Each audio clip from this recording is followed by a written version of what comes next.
Le livre de Ruth, chapitre 4. Boaz monta à la porte et s'y arrêta. Or, voici celui qui avait droit de rachat et dont Boaz avait parlé, vint à passer. Boaz lui dit, « Approche, reste ici, toi, un tel. » Et il s'approcha et s'arrêta. Boaz prit alors 10 hommes parmi les anciens de la ville, et il dit, « Asseyez-vous ici. » Et ils s'assirent. Puis il dit à celui qui avait le droit de rachat, « Naomi, revenue du pays de Moab, a vendu la pièce de terre qui appartenait à notre frère Élimélec.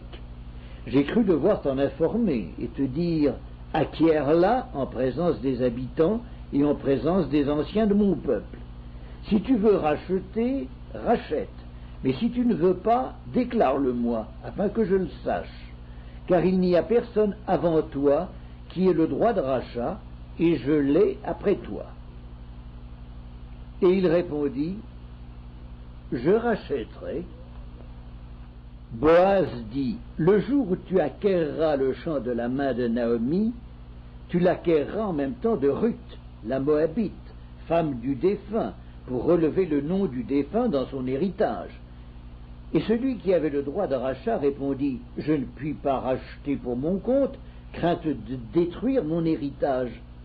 Prends pour toi mon droit de rachat, car je ne puis pas racheter. » Autrefois, en Israël, pour valider une affaire quelconque relative à un rachat ou à un échange, l'un ôtait son soulier et le donnait à l'autre. Cela servait de témoignage en Israël.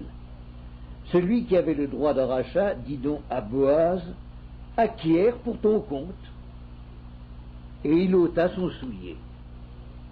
Alors Boaz dit aux anciens et à tout le peuple, « Vous êtes témoins aujourd'hui que j'ai acquis de la main de Naomi tout ce qui appartenait à Élimélec, à Kiljon et à Maclon, et que je me suis également acquis pour femme Ruth, la Moabite, femme de Maclon, pour relever le nom du défunt dans son héritage, et afin que le nom du défunt ne soit point retranché d'entre ses frères et de la porte de son lieu.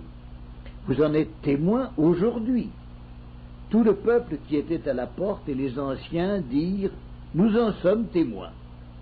Que l'Éternel rende la femme qui entre dans ta maison semblable à Rachel et à Léa, qui toutes les deux ont bâti la maison d'Israël. Manifeste ta force dans Éphrata, et fais-toi un nom dans Bethléem.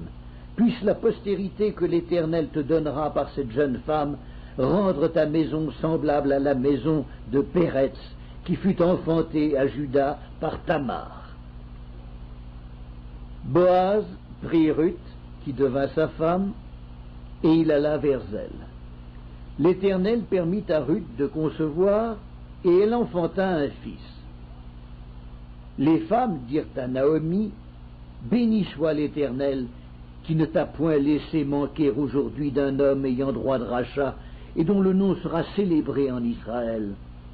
Cet enfant restaurera ton âme et sera le soutien de ta vieillesse, car ta belle-fille, qui t'aime, l'a enfantée, elle qui vaut mieux pour toi que 7 fils. »